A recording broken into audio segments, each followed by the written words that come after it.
এই মাস দু তিনেক যা দেখছি তাতে কিছু সংখ্যালঘুদের অ্যালার্জি মমতা ব্যানার্জি।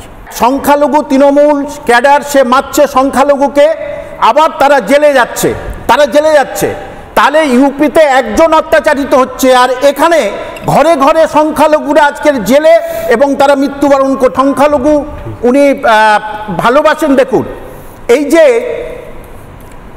ইউজিসি যে নেট, সেখানে নীলুফা ইয়াসমিন তিনি 100% পেয়ে বাংলায় ফার্স্ট হলেন, তাকে শুভেচ্ছা বার্তা পাঠালেন। কিন্তু দাড়ি টুপি আছে, আরবি সাবজেক্ট, হুগলির একজন ছেলে 100% পেল আরবিতে, তাকে কোনো শুভেচ্ছা পাঠালেন না কেন? দাড়ি টুপির উপরে অ্যালার্জি, পুরোপুরি ভাবে অ্যালার্জি নন। কিন্তু মাদ্রাসা শিক্ষামন্ত্রী মাদ্রাসা স্কুল সার্ভিস কমিশন নিয়ে নিজেই বললেন এই দিনে এই পরীক্ষা আপনার দপ্তর, মাদ্রাসা সার্ভিস কমিশন আপনার দপ্তর।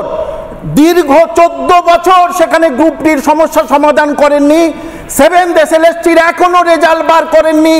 আপনি সেই সম্বন্ধে কোনো কথা বলছেন না কেন?